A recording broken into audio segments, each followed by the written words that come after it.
Baik, kita akan menikmati firman Tuhan. Pastikan tadi sudah memuji Tuhan.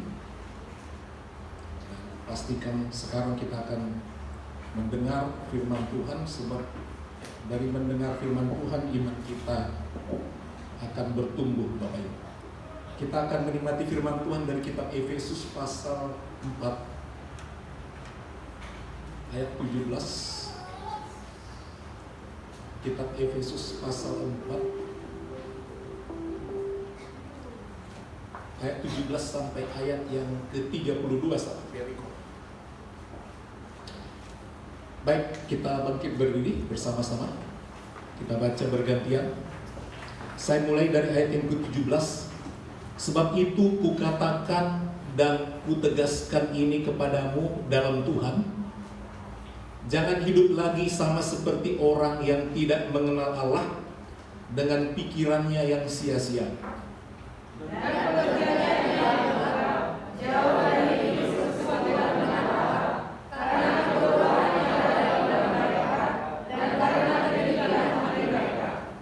Perasaan mereka telah tumpul, sehingga mereka menyerahkan diri kepada hawa nafsu dan mengerjakan dengan serakah segala macam kecemaran.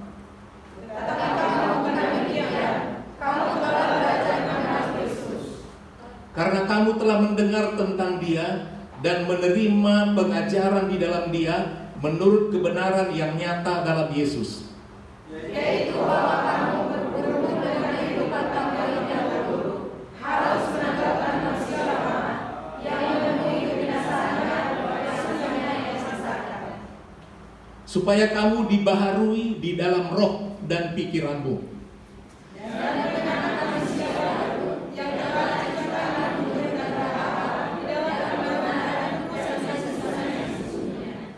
karena itu buanglah dusta dan berkatalah benar seorang kepada yang lain, karena kita adalah sesama anggota. Apabila kamu menjadi marah, janganlah kamu berbuat dosa, janganlah menahan kebenaran sebelum badan Adam. Dan janganlah beri kesempatan kepada iblis. Orang yang mencuri, janganlah ia mencuri lagi, tetapi baik-baik ia bekerja keras dan melakukan pekerjaan yang baik dengan tangannya sendiri, supaya ia dapat membagikan sesuatu kepada orang yang berkekurangan. Janganlah ada perkataan kotor keluar dari mulutmu, tetapi pakailah perkataan yang baik untuk membangun di mana perlu, supaya mereka yang mendengarnya beroleh kasih karunia. Dan janganlah kamu berkata berdusta, yang telah mempercayakan kamu jalan-jalan hari kebenaran. Segala kepahitan, kegeraman, kemarahan, pertikaian dan fitnah hendaklah dibuang dari antara kamu. Demikian pula segala kejahatan. Tetapi hendaklah kamu ramah seorang terhadap yang lain, penuh kasih mesra dan saling mengampuni, sebagaimana Allah di dalam Kristus telah mengampuni kamu. Puji Tuhan, silakan duduk yang berbahagia, mereka yang mau mendengar firman Tuhan dan yang mau melakukannya. Firman Tuhan di hari Minggu ini adalah mengenai manusia baru. Kita melihat ayat ini di dalam ayat yang ke-22 dimulai, yaitu bahwa kamu berhubung dengan kehidupan kamu yang dahulu harus menanggalkan manusia lama yang menemui kebinasaannya oleh nafsunya yang menyesatkan, supaya kamu dibaharui di dalam roh dan pikiranmu dan mengenakan manusia baru yang telah diciptakan menurut kehendak Allah di dalam kebenaran dan kekudusan yang sesungguhnya. Jadi ada manusia lama, manusia baru. Tuhan mau menanggalkan manusia lama. Kita harus tahu dulu apa yang disebut dengan manusia lama. Manusia lama itu adalah orang yang hidup di dalam daging. Menurut Galatia pasal 5 ayat 19 sampai 21 dikatakan perbuatan daging telah nyata, yaitu percabulan, kecemaran, hawa nafsu. Jadi yang disebut dengan manusia lama itu perbuatan daging, sifat-sifat daging. Tetapi yang Allah mau kita berubah dalam pikiran kita dan dalam roh kita. Sekarang manusia lama, kita harus melihat urutannya manusia lama itu, yaitu manusia hidup dalam daging atau yang berdosa, saudara. Adam dan Hawa diciptakan tidak berdosa, dan mereka sempurna, dikatakan segambar dengan Allah. Walaupun diambil dari debu dan tanah, tapi karena dibuat roh Allah, dikasih sifat Allah, sifat yang suci, dia disebut segambar dengan Allah. Kalau kita melihat satu lukisan, harga lukisan itu tidak dilihat daripada kanvasnya berapa harganya, bingkainya berapa harganya, tidak demikian. Yang membuat lukisan itu menjadi indah adalah gambarnya yang timbul, ya, kualitas dan gambar itu, gambar bagaimana, baguskah, indahkah, seperti itu. Nah, jadi yang dilihat adalah gambarnya. Ketika manusia diciptakan, yang membuat dia indah bukan tanahnya, bukan debunya, bukan tulangnya, bukan bentuk wajahnya, tetapi gambaran Allah yang ada pada dirinya yang membuat dia indah, yaitu sifat-sifat yang mulia. Satu lukisan, secantik apapun gambarnya, kalau sudah dituangkan ke gambar yang cantik itu cat yang lain dan menjadi kacau, maka tidak ada lagi gambar itu. Tidak ada dikatakan segambar dengan ini, oh indah pemandangannya, indah wajahnya dalam lukisan. Kalau sudah dicoret dengan cat yang lain, berarti tidak segambar lagi. Nah, ketika manusia itu jatuh ke dalam dosa, gambar itu hilang, kemuliaan Allah itu hilang.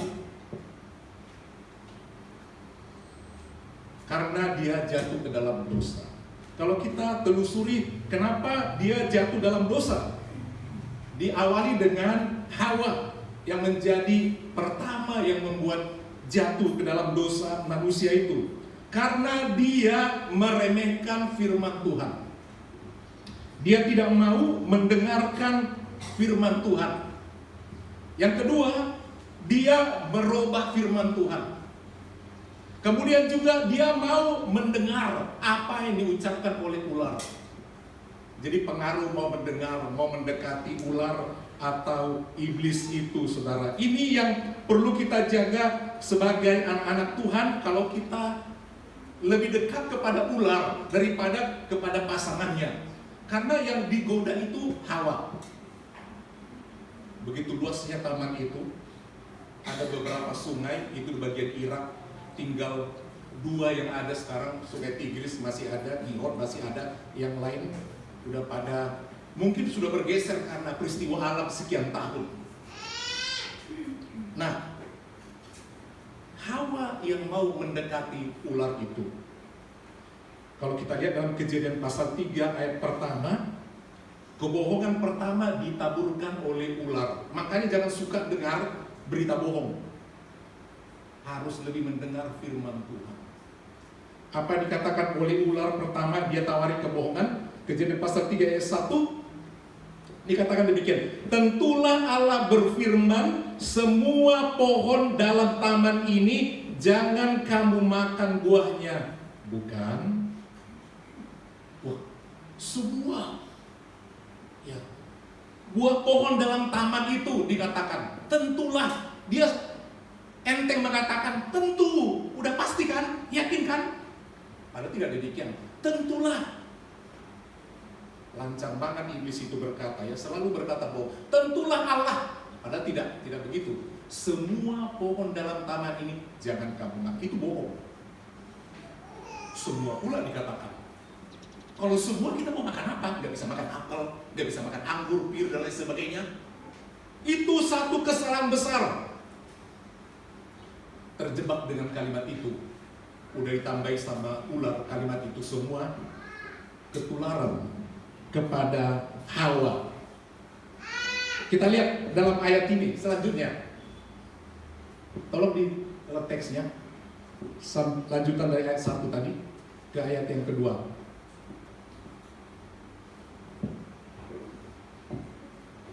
Lalu saat perempuan itu kepada ular itu, buah pohon-pohonan dalam taman ini boleh kami makan. Berbeda bukan? Tadi katakannya semua tidak boleh. Ya. Jangan kamu makan,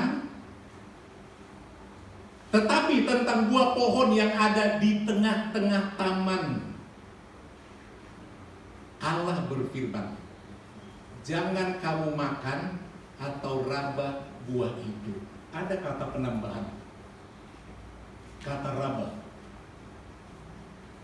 Dalam perintah pertama tidak ada seperti itu. Kemudian, sekali-kali kamu tidak akan, tetapi ular itu berkata, tolong lagi tadi, pelopor kalimatnya. Tetapi tentang buah pohon yang ada di tengah-tengah taman, Allah berfirman, jangan kamu makan atau raba buahnya, buah itu, nanti kamu mati. Nanti. Jadi belum tentu, nanti kamu mati. Ya. Tidak ada kata raba. Padahal Allah berkata, jangan makan. Kalau kamu makan, pasti mati. Nggak ada nanti, nggak ada mudah-mudahan. Pasti. Jadi selalu ular atau iblis itu membuat orang ragu. Dia merubah firman. Baca selanjutnya ayat yang keempat.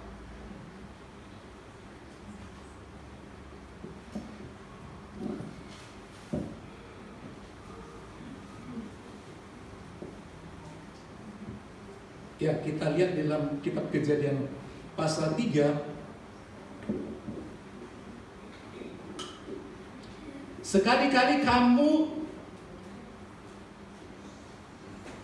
tetapi ular itu berkata kepada perempuan itu. Berbeda lagi jawabannya.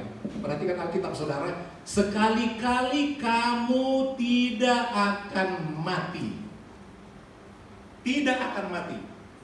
Udah dikatakan sama perempuan itu, kalau makan raba nanti akan mati. Tapi jawaban ular dikatakan, sekali-kali kamu tidak akan mati. Demikian. Tetapi teks aslinya saudara tidak demikian apa yang diperintahkan oleh Tuhan kepada mereka.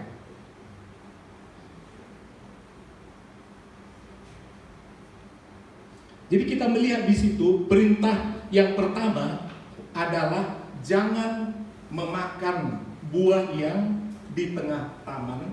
Kalau kamu makan pasti mati. Jadi ada kepastian.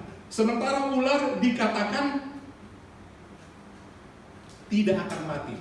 Akhirnya setelah perempuan itu ragu, langsung dibalik firman itu. Boleh kau makan, kau tidak akan mati.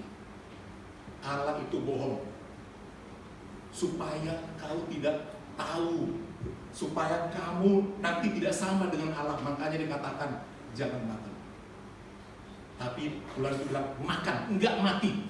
Itu sebabnya kita jangan mau ragu sama firman Tuhan. Jangan mau mendengar kata-kata bohong. Dalam Alkitab saudara terlalu banyak firman Tuhan yang kita ragukan.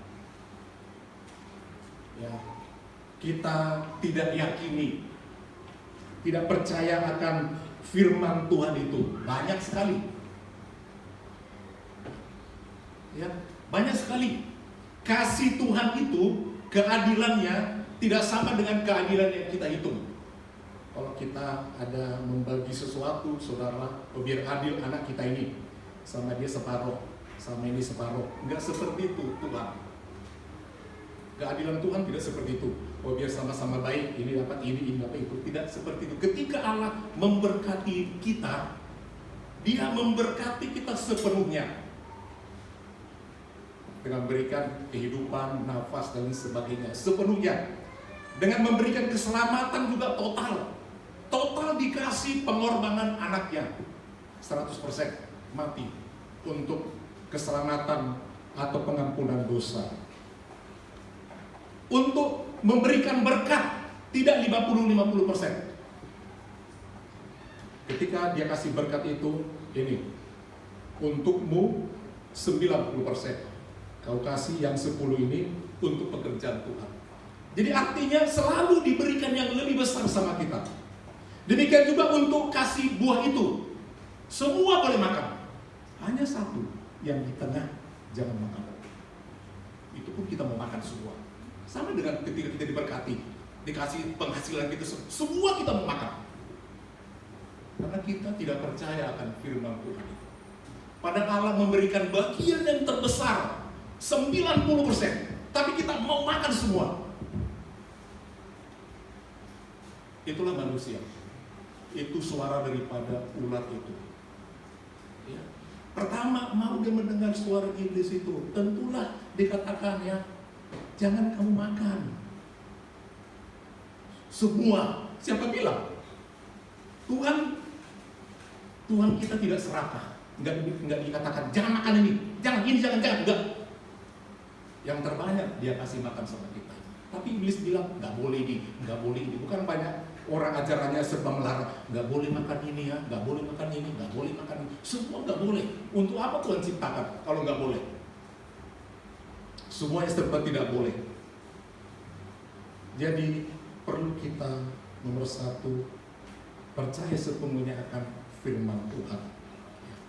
Dengar suara iblis akan diputar-putarnya. Tadi dikatakan semua nggak boleh makan. Kemudian dikatakannya semua boleh kau makan dan tidak mati. Akhirnya memang orang itu menjadi mati atau tidak lagi abadi umurnya, saudara. Itulah dosa pertama sehingga manusia itu tidak kekal. Dan kita boleh melihat umur manusia itu terus berkurang sampai sekarang ini, saudara. Nah, dalam kekristenan atau dalam Alkitab, semua orang telah berbuat dosa dan telah kehilangan kemuliaan Allah. Siapapun, mau pendeta, mau pastor, siapapun.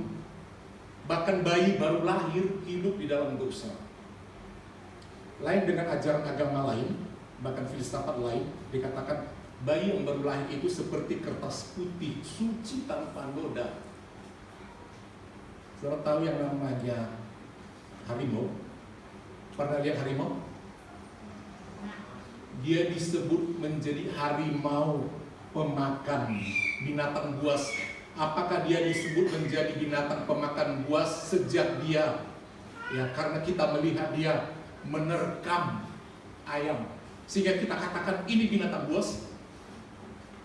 Dari lahir dia udah binatang buas, nggak diajari.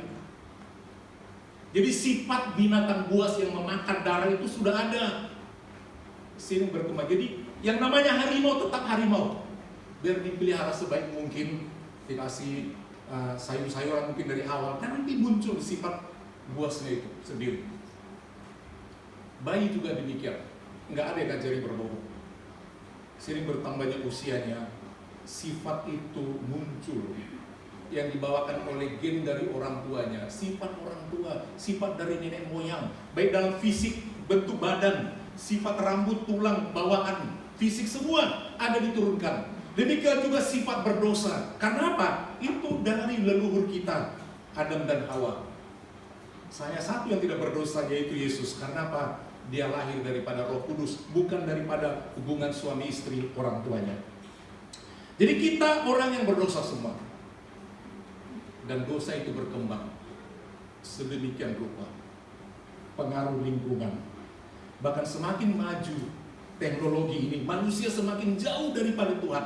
Teknologi membuat manusia makin jauh daripada Tuhan. Kemakmuran membuat manusia makin jauh daripada Tuhan.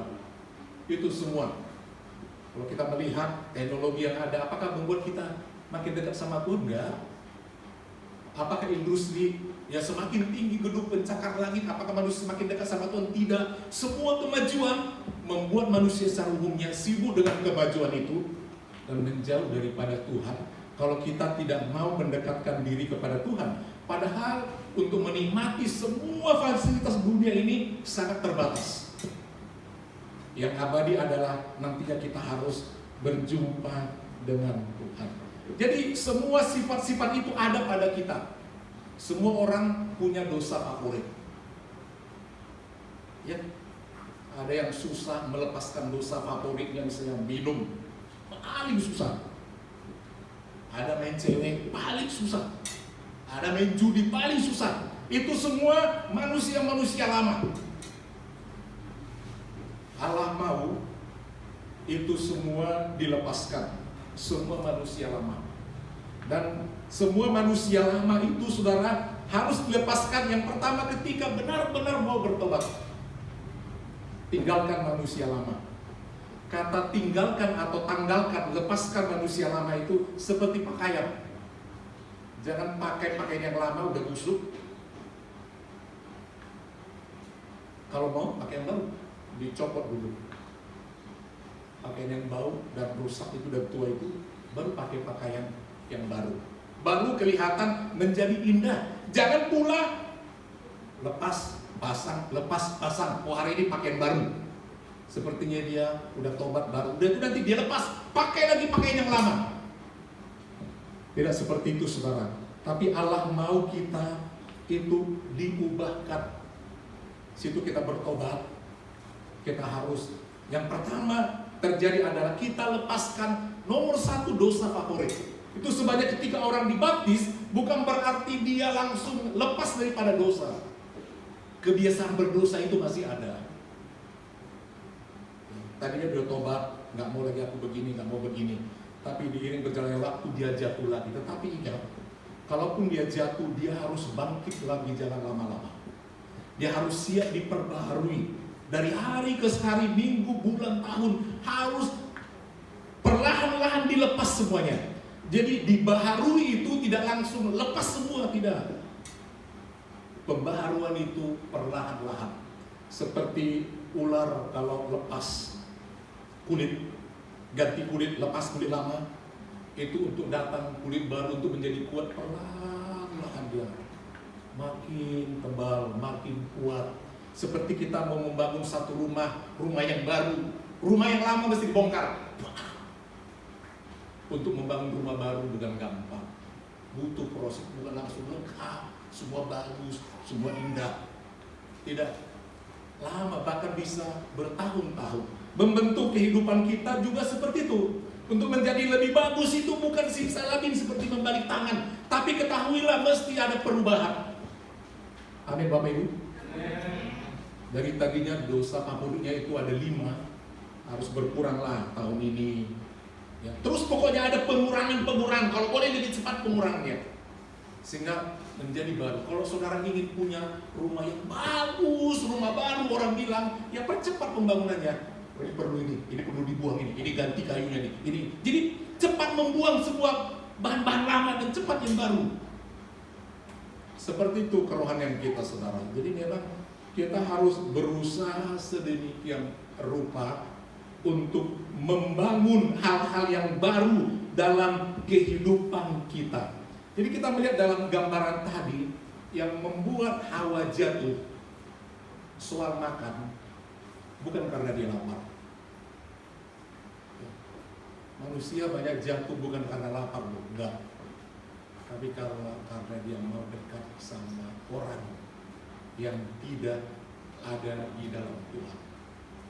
Lingkungan pergaulan dekat-dekat, kepada siapa kita lebih dekat, itu akan mempengaruhi kita. Hawa dia tidak lebih dekat sama suaminya, malah dia lebih dekat kepada ular itu. Akhirnya dia jatuh, kasih kebohongan, akhirnya dia mulai berbohong. Akhirnya dia menjadi ragu, akhirnya dia menjadi katakan boleh makan semua dan tidak mati. Langsung dia percaya. Padahal tadinya dia udah bohong sedikit, raba. Tuhan bilang gak main raba-raba, pokoknya makan mati. Tapi dia katakan, Tuhan sudah berfirman, jangan makan atau raba. Udah boleh ditambahkan, nanti akan mati. Padahal tidak akan, pasti. Boro-boro raba, makan, pasti mati. Dan akhirnya dikatakan boleh makan, tidak mati. Akhirnya terbalik, di situ dimakan, dia pun mati, tidak lagi abadi umurnya, saudara. Jadi mari kita sebagai anak-anak Tuhan itu, saudara, perlu kita mau lebih percaya sama firman Tuhan. Firman Tuhan tidak pernah bohong. Tidak pernah bohong. Manusia yang suka berbohong. Ada orang dosa favoritnya adalah di mulut, saudara. Ada yang soal makan nggak bisa kontrol, ya. Itu termasuk dosa. Apa yang terjadi, saudara? Dia menjadi sakit. Ada soal mulut lagi adalah soal berbicara. Ada macam-macam. Ini seperti Hawa tadi, dalam berbicara dia berbohong. Nah, manusia juga bisa seperti itu, dosa dari mulut. Yang pertama memang bohong. Kalau bohong artinya adalah nggak ada, dibilang ada. Tidak ada, dibilang ada. Artinya nggak sesuai dengan fakta. Itu yang disebut dengan bohong. Yang nggak ada apa-apanya, seolah-olah ada. Seperti itu. Yang sebenarnya ada, dibilangnya nggak ada. Itu disebut dengan bohong. Jadi sekecil apapun sama dengan bohong besar-besaran. Definisi adalah tidak benar yang diucapkan. Itu yang pertama, soal mulut, dan Hawa jatuh di situ. Bohong dengan firman Tuhan itu. Yang kedua adalah gosip. Kalau gosip ini lain, saudara. Gosip itu ditambah-tambahkan, ya. Ditambah-tambahkan. Hati-hati menggosip. Dibubu-bubui, dan akhirnya nanti bumbunya lebih banyak daripada kata yang pertama. Itu yang disebut dengan gosip. Kalau dikatakan, yang pertama orang sering mengatakan, kamu udah dengar ya ini, diperdengarkan satu kalimat, satu cerita. Ketika orang dengar, mereka berbicara, bertambah cerita itu menjadi banyak. Pertama kamu sudah dengar kisah ini, hanya satu kisah. Nanti dari situ, dari satu kisah itu muncul kisah lain. Karena kita mulai dengan mengkisahkan, muncul kisah-kisah yang baru. Kemudian setelah muncul seperti itu, makin ramai, mulai ketakutan. Jangan bilang-bilang ya, padahal udah dibilang dari tadi. Dan terus dibilang-bilang lagi. Akhirnya terjadi permasalahan karena ada yang menggosipin. Hati-hati, itu yang kedua, bohong dan gosip. Itu ada daripada Hawa tadi. Yang ketiga adalah kata-kata kotor. Hati-hati, kata-kata kotor. Mulut kita memang kecil, ya. Rongga mulut kita cukup kecil, tapi bisa keluar dari situ harimau, B2, B1, pada kecil. Ya, yang kalau kita ternakan semua binatang itu memerlukan lahan berhektar-hektar. Tetapi dari mulut kita bisa keluar semua itu. Kata-kata kotor. Ini hati-hati saudara, bukankah kita bisa berkelahi karena keluar kata kotor itu? Ya, kita bisa bunuh-bunuhan. Jadi itu mulai semua daripada iblis, saudara. Ketika kita mau dibaharui itu, memang kita harus berusaha menanggalkan yang lama itu. Makin tambah usia kita, makinlah kita kenakan yang baru. Makin indah yang baru, makin indah yang baru. Sehingga nanti ketika Tuhan datang, dia melihat indah semuanya. Terbuang, bukan hal yang cepat merubah itu, Bapak Ibu. Amin. Jadi kalau kita udah hidup baru, bukan berarti nggak bisa jatuh. Tapi kalau kita udah hidup baru, jatuh cepat bangkit. Itu sebabnya ada pujian, apabila ia jatuh tak akan tergeletak, sebab Tuhan menopang tangannya. Kata bertobat untuk tinggalkan hidup yang lama itu dimulai dengan kata bertobat. Arti kata bertobat dalam bahasa Yunani itu metanoia, artinya adalah berbalik. Kalau kita tadinya memandang ke iblis, memandang ke neraka, kita udah metanoia atau bertobat, berpaling, memandang kepada Tuhan Yesus, yaitu memandang kepada sorga.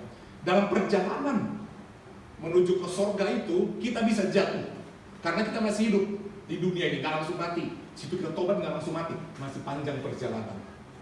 masih ada godaan. Memang udah dibaptis, udah penuh Roh Kudus, tapi seiring berjalannya waktu iblis terus bekerja menggoda, jatuh. Tapi kalau orang yang sudah bertobat, dia jatuh cepat bangun. Dan karena dia bertobat udah gak kesana lagi, dia melangkah lagi terus mendekati Tuhan. Walaupun jatuh bangun, tapi jangan keseringan jatuh bangun Bapak Ibu. Amin. Bapak belur, jelek kali cacatnya, jatuh sekali patah kakinya. Udah miring-miring dikit, jangan lagi bengkok, lagi jatuh, patah tangannya, udah bengkok. Terus lagi jatuh, memang ke surga juga, ke surga memang, karena udah berbalik. Jatuh bangun, mau. Terus jatuh bangun. Itu sebabnya lepaskan sifat-sifat lama itu. Memang susah melepas semua, karena ada dosa favorit. Saudara punya dosa favorit yang paling susah dilepas? Ada pasti. Ada di mulutnya bukan somposi, mungkin masih berasa. Paling susah, ada begitu. Tapi berusahalah sedemikian rupa. Amin. Bukan orang yang melepas. Ada dosa selingkuh, paling susah. Oh, tunggu tanggal lainnya, hukuman Tuhan. Macam-macam. Tapi berusahalah buang dosa-dosa favorit. Mau membuangnya? Mau?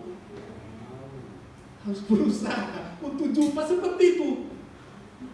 Untuk jumpa, karena kita nggak tahu kapan jumpanya. Apa jatuh yang kedua, yang ketiga, jatuh langsung ketemu Tuhan, langsung dipanggil Tuhan. Tapi ketahuilah jangan sampai seperti jatuh terus.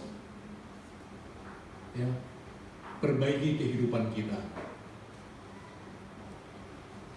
Kalau saudara seringkali jatuh bawa kendaraan, coba dipikirkan apa yang salah. Ada macam-macam yang salah kan? Bisa kita salahkan apa? Ada nyalip kita, udah tahu pokoknya asal dia lewat aku salib. Itu faktor dari luar. Ada lagi jatuh. Selalu apa yang terjadi misalnya apa? Jalan berlubang-lubang. Selalu jatuh. Kita kurang teliti. Jatuh lagi. Macam-macam. Ada juga kita kurang pokoknya jatuh itu macam-macam penyebabnya. Tapi mari kita semakin hati-hati. Karena kadang-kadang membuat kita jatuh bukan diri kita, tapi dari luar. Jadi jagalah lingkungan kita Bapak Ibu. Amin. Jaga. Siapa yang membuat kita jatuh? Dan seringkali orang menikmati kejatuhannya. Ingin dia lama-lama di lumpur itu. Ya, ingin. Coba kalau kita makin lama di lumpur, ketika kita keluar makin cantik kita. Makin lama kita di lumpur, ketika kita keluar dari lumpur itu, makin cantik enggak? Enggak tahu lagi bentuknya. Jadi jangan lama-lama ketika jatuh Bapak Ibu. Amin. Ini bukan hanya buat emak-emak atau bapak-bapak atau anak muda, untuk semua kita. Untuk semua. Buang saudara. Saudara di mananya paling banyak? Di mulut? Pak Gembala nggak tahu. Kemarin lagi berkunjung dengan satu jemaat. Lama nggak datang. Kenapa? Itulah aku emosi. Tak, nggak ada bilang kebaktian. Nah, jadi mulut lemahnya. Nggak jadi kebaktian. Jadi kalau mau kebaktian, dijaga. Amin. Itu caranya. Jaga apa yang bisa memancing. Apa saja. Mau melayani mungkin. Dosa mana yang kapolri yang bikin selalu jatuh, kita tahan. Jangan lakukan. Jadi sering yang membuat jatuh adalah terlalu memfavoritkan satu dosa. Kalau misalnya, maaf kata ya kalau ada masih merokok ya, itu bukan cepat penyakit itu datang karena rokok ini. Butuh waktu memang. Yang diserangnya adalah pembuluh darah, menjadi kaku. Karena zat kimia yang masuk melalui asap, yang dihisap semua zat kimia yang banyak itu tidak langsung, itu perlahan merusak pembuluh darah menjadi kaku, kemudian rusak pembuluh darah dalam, termasuk bagian jantung dan paru-paru. Dan karena terkikis rusak, maka gula atau lemak yang ada dalam darah, karena pasti kita makan berlemak bagaimanapun, dan gula pasti ada, protein pasti ada, yang ada dalam darah itu, begitu kental darah kita itu, ada banyak zat makanan yang lomok-lomok kita makan, itu menempel pada dinding pembuluh darah yang udah mulai retak-retak karena akibat yang kita isap tadi. Nempel, dikit-dikit nempel, akhirnya makin kaku pipa itu, pembuluh darah itu. Ya, kaku, mulai menyempit karena banyaknya menempel zat-zat lain. Itulah yang membuat berbagai penyakit datang. Dan karena dia sempit, sementara tekanan dari jantung terus ada, dia bisa pecah pembuluh darah itu. Itulah membuat berbagai penyakit. Di mana yang pecah, di situ yang sakit.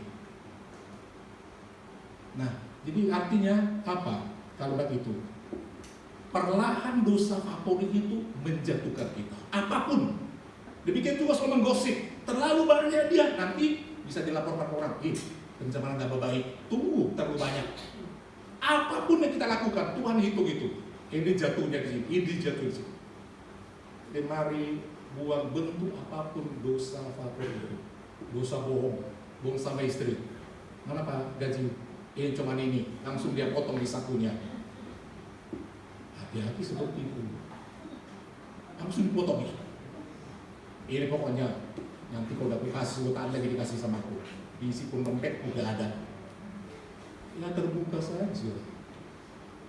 Itu juga ibu-ibu kalau pas lagi diminta lagi dulu, ini ada perlu sikit. Tak ada. Namanya berapa gajimu, berapa mau kasih?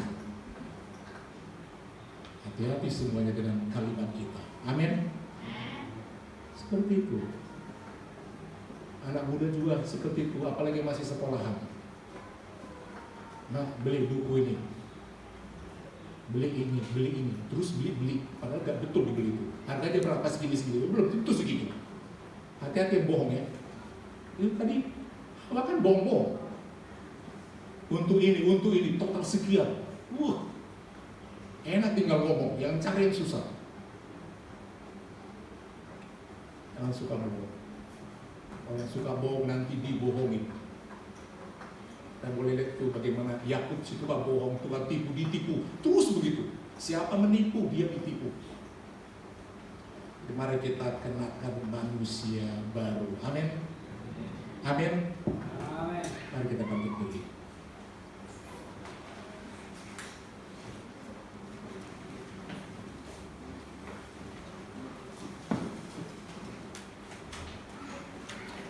Bapa, kau setia, takkan meninggalkan, dan ku percaya engkau milikku. Allah Roh Kudus selalu menolong kita, selalu berubah dan berubah.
tinggalkan kita.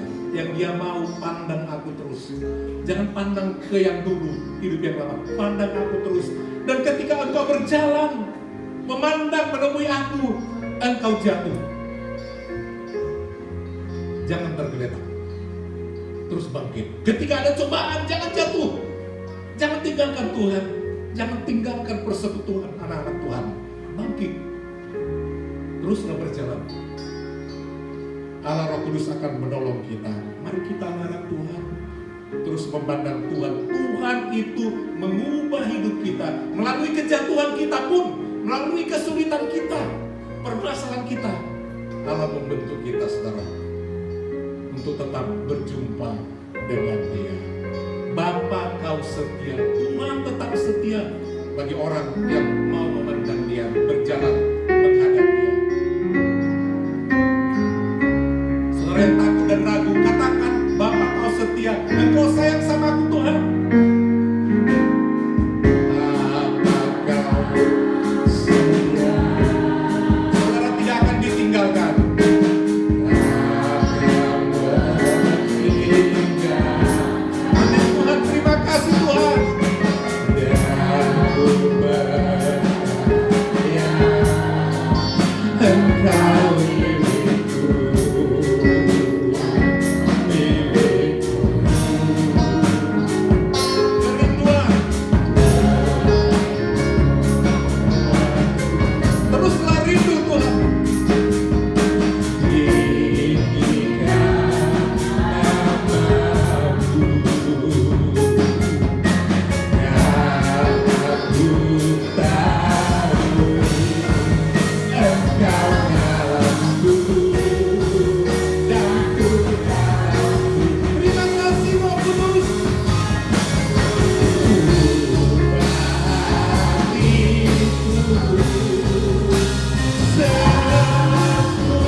Ku mau jadi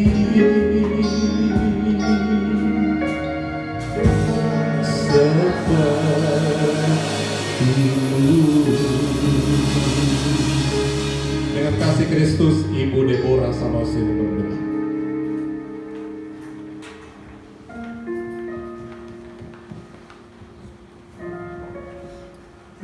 Haleluya Bapa, terima kasih Tuhan. Sungguh Kau Allah yang baik, Allah yang sangat baik, teramat baik bagi kami.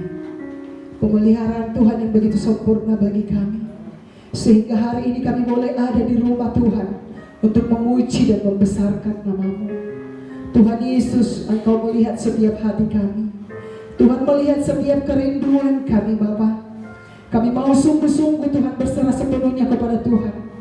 Sebab kami tahu Engkau yang memiliki hidup kami ini. Tanpa Tuhan sungguh kami tidak mampu berjalan di dunia yang fana ini. Untuk itu Tuhan